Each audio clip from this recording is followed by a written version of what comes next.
இந்த சென்னையில வழக்கறிஞரோட வாகனத்தை வந்து இருசக்கர வாகனம் வந்து திருமாவளவன் கார் வந்து அவரோட கார் வந்து மோதுற காட்சிகள்லாம் பார்த்தோம். இந்த நிலையில திருமாவளவன் அவர்களே சொல்லியிருக்கிறாரு, என்னை வந்து முறைச்சாங்க, அதனால 4 தட்டு தட்டணும் அப்படின்னு அவங்க வாயில ஒப்புமுறை. இதுல வந்து போலீஸ் வந்து அவங்க வழக்கு பதிவு பண்ணலாம் ஒரு குற்றச்சாட்டு. அவரு நான் தட்டுன்னு சொல்லல, நீங்க கதை விடாதீங்க. ஒரு தலைவர் போயிட்டு இருக்கோம், இப்ப நாங்களே போறோம், சில தொண்டர்கள் உணர்ச்சி மீதியால யாரோ ஒருவர் வந்து வழிமறித்தாலோ இல்ல வாகனத்தில் அடிபட்டாலோ அவர் ஏதாவது ஒரு கருத்து சொல்றப்ப தலைவர்கள் அமைதியாக இருந்தாலும் தொண்டர்கள் உணர்ச்சி வசப்பட்டு அவர்களிடம் கைகலப்புக்கு செல்வது எல்லா கட்சியும் நடக்குது. அதை நான் நியாயப்படுத்துறேன். அதே நேரத்தில் தலைவர்களாக இருப்பவர்கள், அதுக்கு தானே நம்மள தலைவர்களாக அவர்கள் ஏற்றுக்கொண்டு தலைவர்கள் அதை தடுத்து நிறுத்தி அந்த பாதிக்கப்பட்டவருக்கு அவருக்கு எந்த பாதிப்பும் இல்லாமல் அவரை பாதுகாத்து அனுப்பியிருக்க வேண்டும். அதை விட்டு எங்கள் வண்டியில் அவர் வந்து இடிபட்டு அவர் முறைத்த காரணத்தினால் 4 தட்டு தட்டாங்கன்னு சொல்றது திருமாவளவன் போன்ற ஒரு சீசன்டு பொலிட்டீஷியனுக்கு அது நல்லதல்ல, அழகல்ல என்றுதான் நான் பார்க்கிறேன். அது ஒரு தவறான முன்னுதாரணமா போயிடும். தீபாவளி வந்து பொதுமக்கள் கொண்டாட முடியாது, தமிழ்நாடு சந்திப்பிடும் பிரதமர் மோடி அவர் காரை வந்து மதிப்பு சொல்லியிருக்காரு. சில தொண்டர்கள் சில கட்சிகள்ல இது மாதிரி கொஞ்சம் அறவட்டுத்தனமா பேசதான் செய்வாங்க. அது தலைவர்கள் தான் அதெல்லாம் கண்டிக்கணும்.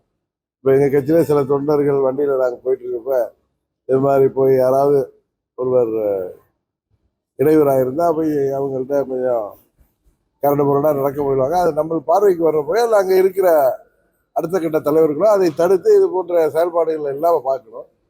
அதுதான் திருமாவளவன் அவர்களும் செய்திருக்க வேண்டும் என்பதுதான் என்னுடைய கருத்து. சமுதாய ரீதியா பிரச்சனை போயிட்டு இருக்கு சார். தமிழகம் முழுவதுமே திருமாவளவனை சந்திப்பாங்க, அந்த சமுதாயத்தை சேர்ந்தவங்க அப்படி எதிர் சமுதாயத்தை சேர்ந்த ஆர்ப்பாட்டம், இந்த சோசியல் மீடியால ஒரு பெரிய சமுதாய ரீதியில பிரச்சனை போயிட்டு அதில் இது எல்லோரும் இப்போ தமிழ்நாட்டில் கல்வி வளர்ச்சி அதிகமாகிட்டே போயிட்டு இருக்கு. இருந்தாலும் சில பாமரத்தனமான செயல்பாடுகளை தவிர்த்து சோசியல் மீடியாவில் நல்ல விஷயங்கள் நிறைய வருது. அதே போல மக்களை குழப்புகின்ற விஷயங்களும் கலவரங்களை தூண்டுகின்ற விஷயங்களுமே வருது. அதனால எல்லோரும் நாம் அனைவருமே கொஞ்சம் பொறுப்புணர்வோடு சமூக பொறுப்புணர்வோடு நடந்து கொண்டால் இதெல்லாம் சரியாகும். குறிப்பாக எல்லாரையும் வழிநடத்துகிற அந்த தலைவர்கள் அதை சரி செய்ய வேண்டும். சார், என்டிஏ கூட்டணியில கடந்த காலம் நிறைய பேர் வந்து சிறிய கட்சிகள்லாம் வந்து அவங்களை கண்டுகொள்ளன்னு ஒரு குற்றச்சாட்டு. அது தெரியல, எனக்கு என்டிஏ கூட்டணியை சேர்ந்தவங்களை தான் கேட்கணும். தீபாவளி வாழ்த்து. டயா பூஸ்டர், சுகருடைய ரிமோட் கண்ட்ரோல் இனி உங்க கையில. அனைத்து மருந்து கடைகளிலும் கிடைக்கும். செய்திகளை உடனுக்குடன் தெரிந்து கொள்ள கீழ்கண்ட கேபிள் மற்றும் டிடிஎச் நெட்வொர்க்குகளில் எம்நாடு செய்தி தொலைக்காட்சியை காணுங்கள். பாதகம் செய்பவரை கண்டால் நாம் பயம் கொள்ளலாகாது பாப்பா. மோதி மிதித்துவிடு பாப்பா, அவர் முகத்தில் உமிழ்ந்துவிடு பாப்பா.